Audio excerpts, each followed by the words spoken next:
পাভেল খুব অসুস্থ। কি বলো, কি হয়েছে ওর?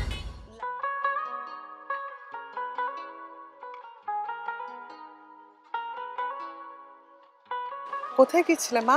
সালাম আন্টি। ওয়ালাইকুম আসসালাম। ছেলেকে স্কুলে নামিয়ে দিয়ে আসলাম। ও, তুমি আছো কেমন? ভালো? জি, আসি। মায়ের চোখে ফাঁকি দিতে পারবে না। আমি বুঝতে পারছি, তোমাকে দেখি মনে হচ্ছে তুমি ভালো না। জি আন্টি, ভালো আছি। আসি। এক কাপ কফি খাবে? এই যে কাছেই একটা কফির দোকান আছে। ফির না মানে? চলো, বেশি সময় লাগবে না।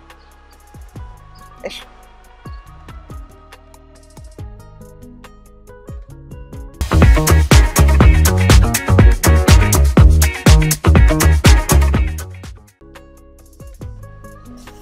তুমি আর কিছু খাবে? না আন্টি। তোমার মুখটা খুব শুকনো লাগছে, খাওয়া দাওয়া ঠিকঠাক মতো করো না। পাভেলের সাথে ঝগড়া হচ্ছে? না।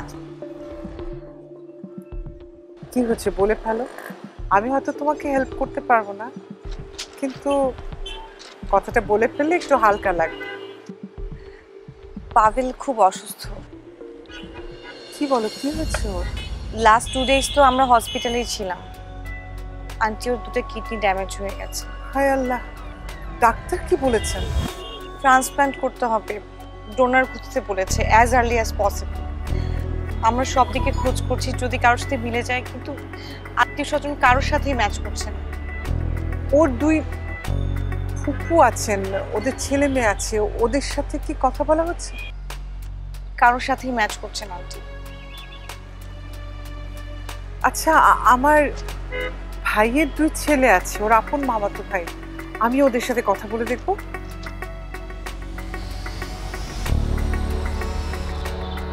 না আন্টি, পাভেল রাজি হবে না। তোমরা এখনো আমাকে বিশ্বাস করতে পারছো না, না? দেখো, মায়ের মন ঠিক টের পায়। গত কদিন ধরে আমার মনটা খুব অস্থির লাগছিল।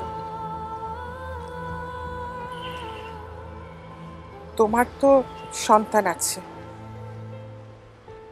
ওদের কিছু হলে তোমার অস্থির লাগে না? আন্টি, আপনি মন খারাপ করবেন না। আসলে পাভেল এই ব্যাপারটা নিয়ে খুব সেনসিটিভ। আমি বিয়ের পর দেখেছি, যখনই দাদিমা ওর মাকে নিয়ে কোনো খারাপ কথা বলতো, ও একা একা কোথাও বসে কাঁদতো, মন খারাপ করতো। আর এতদিন পর হঠাৎ করে আপনাকে পেয়েও আসলে মেনেই নিতে পারছে না। আমি বুঝি ওর আমার প্রতি অনেক রাগ অভিমান আছে, তো আমি কি করবো বলো মা?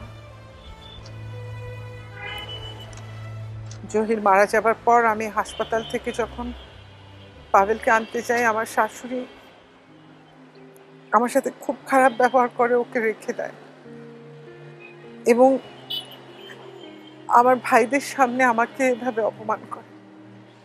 কিন্তু আপনি তো মা, আপনি চাইলে কেস করতে পারতেন, আপনার সন্তানকে পেতেন। করতে তো পারতাম, কিন্তু সুযোগ তো পাইনি। আমার ভাইদের সামনে অপমান করেছিল বলে আমার ভাইরা খুব রেগে গেছিল। আমাকে 1 মাসের মধ্যে জোর করে আমার বিয়ে দিয়ে দেয়। নতুন সংসার, স্বামী, সন্তান সবকিছু নিয়ে পরে কখনো খোঁজ করেননি? আমি গিয়েছিলাম তো, আমি যশোরে গিয়েছিলাম, কিন্তু ততদিনে ওরা ঢাকায় চলে এসছে। আমি আমার ছোট্ট পাভেলটাকে হারিয়ে ফেলি। আন্টি, আপনি চিন্তা করবেন না, সুস্থ হয়ে গেলে আপনাকে আমি সামনে দিতে চাই। তুমি তো দেখি আমার ছোট মেয়ের মতো।